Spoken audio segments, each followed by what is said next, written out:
ദോഹയിൽ വെച്ച് US Iran സമാധാന ചർച്ച നടക്കുമെന്ന ട്രംപിന്റെ വാദം തള്ളി ഇറാൻ. അമേരിക്കയുമായി വരും ദിവസങ്ങളിൽ യാതൊരുവിധ ചർച്ചകളും നിശ്ചയിച്ചിട്ടില്ലെന്ന് ഇറാന്റെ വിദേശകാര്യ വക്താവ് ഇസ്മായിൽ ബഗേയി. അതേസമയം യുഎസ് പ്രതിനിധികൾ ഇതിനോടകം ഖത്തറിലേക്ക് യാത്ര തിരിച്ചെന്ന് ഡൊണാൾഡ് ട്രംപ് അറിയിച്ചു. ഇതിനിടെ ഹോർമുസ് കടലിടുക്കിൽ നിന്ന് മൈനുകൾ നീക്കം ചെയ്യാൻ ഫ്രാൻസിന്റെ യുദ്ധക്കപ്പൽ ചെങ്കടലിലെത്തി. പ്രകോപിപ്പിക്കരുതെന്ന് ഇറാന്റെ മുന്നറിയിപ്പുമുണ്ട്. അജയ് സുധാ ബിജു ചേരുന്നുണ്ട് വിവരങ്ങളുമായി. അജയ്, ഇപ്പോഴിതാ ഇറാൻ യുഎസുമായി യാതൊരു വിധത്തിലുള്ള ചർച്ചയ്ക്കും തയ്യാറാകുന്നില്ല എന്നാണ് ലഭിക്കുന്ന സൂചനകളിൽ നിന്ന് വ്യക്തമാകുന്നത്. വരും ദിവസങ്ങളിൽ ഒന്നും തന്നെ ഒരു ചർച്ചയും നടക്കില്ല എന്നാണ് ഇറാൻ പറയുന്നത്. അതോടൊപ്പം തന്നെ ഇപ്പോൾ ആക്രമണം നിർത്തിവെച്ച ഒരു സാഹചര്യമുണ്ട്. എങ്കിലും പ്രകോപിപ്പിച്ചാൽ തിരിച്ചടിക്കുമെന്നൊരു മുന്നറിയിപ്പ് കൂടി ഇറാൻ നൽകുന്നുണ്ട്.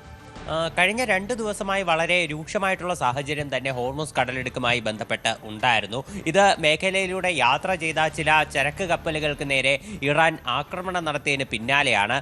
ഇതിന് പകരമായി യുഎസ് ഇറാനിലുള്ള ഏതാണ്ട് 10ഓളം സൈനിക കേന്ദ്രങ്ങളിലേക്ക് പ്രത്യാക്രമണം നടത്തുകയുണ്ടായിരുന്നു. അങ്ങനെ വളരെ കലുഷിതമായിട്ടുള്ള സാഹചര്യം തന്നെയായിരുന്നു.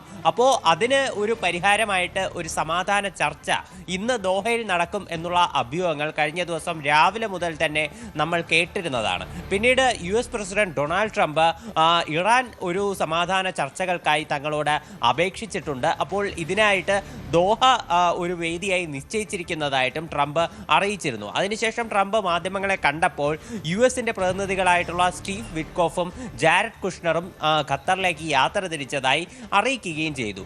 എന്നാൽ ഇറാന്റെ ഭാഗത്ത് നിന്ന് നിലവിൽ ഇത് തള്ളിക്കളഞ്ഞിട്ടുള്ള ഒരു പ്രതികരണമാണ് വന്നിരിക്കുന്നത്. ഇറാന്റെ വിദേശകാര്യമന്ത്രിയായിട്ടുള്ള വിദേശകാര്യ വക്താവായിട്ടുള്ള ഇസ്മായിൽ ബഗേയിയാണ് ഇത്തരമൊരു പ്രതികരണം നടത്തിയത്. അതായത് അദ്ദേഹം പറയുന്നത് അമേരിക്കയുമായി ഈ വരുന്ന ആഴ്ച യാതൊരുവിധ ചർച്ചകളും തങ്ങൾ നിശ്ചയിച്ചിട്ടില്ല എന്നാണ്. എന്നാൽ ഇറാന്റെ പ്രതിനിധികൾ ദോഹയിലേക്ക് എത്തുന്നുണ്ട് എന്ന് ഇസ്മായിൽ ബഗേയി പറഞ്ഞിരുന്നു. അത് ഈ സമാധാന ചർച്ചകളുമായി ബന്ധപ്പെട്ട് നിലവിൽ ഒപ്പിട്ടിട്ടുള്ള 14 ധാരണാപത്രത്തിലെ ചില കാര്യങ്ങൾ, അതായത് ഇറാന്റെ ഫ്രീസ് ചെയ്ത് വെച്ചിരിക്കുന്ന സ്വത്തുവകകൾ വിട്ടു നൽകുന്നതുമായി ബന്ധപ്പെട്ടിട്ടുള്ള പുരോഗതി വിലയിരുത്താൻ വേണ്ടിയിട്ടാണ് ഇറാനിയൻ സംഘം പോകുന്നത് എന്നാണ് അദ്ദേഹം പറഞ്ഞിട്ടുള്ളത്. അതായത് ഈ 14 നിർദ്ദേശങ്ങളിലെ ആർട്ടിക്കിൾ 11 അതിൻ്റെ നടത്തിപ്പുമായി ബന്ധപ്പെട്ടിട്ട് ഇറാനിയൻ പ്രതിനിധികൾ ദോഹയിൽ എത്തുമെന്ന് അദ്ദേഹം പറയുന്നു. ഇറാന്റെ ദോഹ സന്ദർശനം അമേരിക്കൻ പ്രതിനിധികളുടെ വിസിറ്റുമായിട്ട് യാതൊരുവിധ ബന്ധവുമില്ല. യുഎസുമായി നിലവിലെ സാഹചര്യത്തിൽ ഒരു ചർച്ചയും നടത്തുന്നില്ല എന്നും ഇസ്മായിൽ ബഗേയി പറഞ്ഞു. അതുപോലെ അദ്ദേഹം കൂട്ടിച്ചേർത്ത മറ്റൊരു കാര്യം, ഈ 14 ധാരണാപത്രത്തിലുള്ള പല പ്രധാനപ്പെട്ട നിർദ്ദേശങ്ങളും നടപ്പിലാക്കിയാൽ മാത്രമേ ഇറാൻ ഒരു സമാധാന ചർച്ചകൾക്ക് തയ്യാറാകൂ എന്നും അദ്ദേഹം കൂട്ടിച്ചേർത്തിട്ടുണ്ട്. പ്രധാനമായിട്ടും അദ്ദേഹം എടുത്തു സൂചിപ്പിക്കുന്ന കാര്യങ്ങൾ എന്ന് പറയുന്നത് ഇറാനിയൻ എണ്ണയുടെ ഒരു വ്യാപാരം, ഇതിലുള്ള മറ്റ് ഉപരോധങ്ങൾ അമേരിക്ക എടുത്തു കളഞ്ഞിട്ടുണ്ടെന്നും ഇറാനിയൻ എണ്ണ വ്യാപാരം നടത്താൻ യുഎസിന്റെ അനുമതിയുണ്ടെന്നും ഇസ്മായിൽ ബഗേയി പറഞ്ഞു.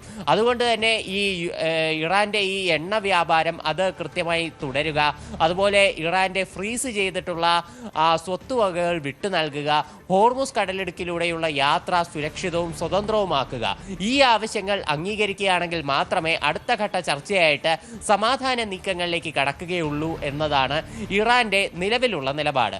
പക്ഷേ ഈ യുഎസിലെ ഉദ്യോഗസ്ഥർ ദോഹയിൽ എത്തുന്നതോടുകൂടി ഈ ചർച്ചകൾ അത് എങ്ങനെ മുന്നോട്ട് പോകും എന്നുള്ളത് വ്യക്തമല്ല. സ്വിറ്റ്സർലൻഡിൽ വെച്ച് അടുത്ത ഘട്ട ചർച്ചകൾ കഴിഞ്ഞ ആഴ്ച ആദ്യഘട്ട സമാധാന ചർച്ചകൾ പാകിസ്ഥാന്റെ മധ്യസ്ഥതയിൽ സ്വിറ്റ്സർലൻഡിൽ വെച്ച് നടന്നതാണ്. ഈ ഞായറാഴ്ച അടുത്ത ഘട്ട ചർച്ചകൾ നടക്കാനിരുന്നതാണ്. പക്ഷേ ഇറാന്റെ ഇറാൻ ഇതിൽ നിന്ന് പിന്മാറിയതാണ് ഞായറാഴ്ച ചർച്ചകൾ നടക്കാതിരിക്കാൻ കാരണം. പിന്നെ അന്ന് തന്നെ യുഎസും ഇറാനും തമ്മിൽ ചെറിയ തോതിൽ സംഘർഷങ്ങളും ഉണ്ടായിരുന്നു. ഇപ്പോൾ ദോഹയിൽ വെച്ച് നടക്കുന്ന ചർച്ചകൾക്ക് പാകിസ്ഥാൻ മധ്യസ്ഥത വഹിക്കുമെന്നൊന്നും അറിയിച്ചിട്ടില്ല.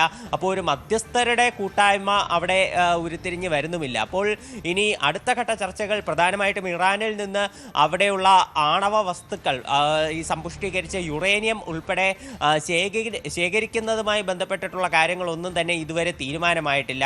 അപ്പോൾ ആ കാര്യങ്ങളൊക്കെ എങ്ങനെയായിരിക്കും മുന്നോട്ട് ചർച്ച ചെയ്യുക എന്നുള്ളതൊക്കെ നിലവിലെ സാഹചര്യത്തിൽ വലിയൊരു ചോദ്യചിഹ്നമാണ്. അതുപോലെ ഹോർമുസ് കടലിടുക്കിൽ നിന്ന് മൈനുകൾ നീക്കം ചെയ്യാൻ ഒരു ഫ്രഞ്ച് കപ്പൽ ചെങ്കടലിലേക്ക് യാത്ര തിരിച്ചതായിട്ട് ഫ്രാൻസിന്റെ ഭരണകൂടം അറിയിച്ചിട്ടുണ്ട്. എന്നാൽ ഇറാൻ ഇതിനെ ഒരു പ്രകോപനം പ്രകോപനമായിട്ടാണ് കണക്കാക്കിയിട്ടുള്ളത്. ഇറാൻ പറയുന്നത് ഇപ്പോൾ നിലവിലുള്ള സെൻസിറ്റീവും അതുപോലെ സങ്കീർണവുമായിട്ടുള്ള സാഹചര്യത്തിൽ പ്രകോപനം സൃഷ്ടിക്കാൻ വേണ്ടി ശ്രമിക്കരുത് എന്നൊരു മുന്നറിയിപ്പ് നിലവിൽ ഇറാൻ ഫ്രാൻസിന് നൽകിയിട്ടുണ്ട്. ഇപ്പോൾ ഫ്രാൻസ് അവരുടെ യുദ്ധക്കപ്പൽ മൈനുകൾ നീക്കം ചെയ്യാൻ അയച്ചതിന് സമാനമായിട്ട് ബ്രിട്ടനും ഒരു നീക്കം നടത്താൻ സാധ്യതയുണ്ട്. ഈ യുദ്ധം വളരെ സങ്കീർണമായി തുടർന്നിരുന്ന പശ്ചാത്തലത്തിൽ ബ്രിട്ടനും ഫ്രാൻസും തമ്മിൽ ഇത്തരം ചില ചർച്ചകൾ നടത്തിയിരുന്നു. ഇപ്പോൾ US-ഉം ഇറാനും തമ്മിൽ ഒരു സമാധാന നീക്കങ്ങൾ ഉണ്ടായാൽ മൈനുകൾ നീക്കം ചെയ്യാൻ, അതുപോലെ തന്നെ ഹോർമുസ് കടലിടുക്കിലൂടെ സുരക്ഷിത യാത്ര ഉറപ്പാക്കാൻ ബ്രിട്ടന്റെയും ഫ്രാൻസിന്റെയും സംയുക്ത ശ്രമം ഉണ്ടാകും എന്നവർ പറഞ്ഞിരുന്നു. അപ്പോൾ അതിന്റെ ഭാഗമായിട്ട് തന്നെയാണ് ഫ്രാൻസ് കപ്പൽ നിലവിൽ യാത്ര തിരിച്ചിട്ടുള്ളത്.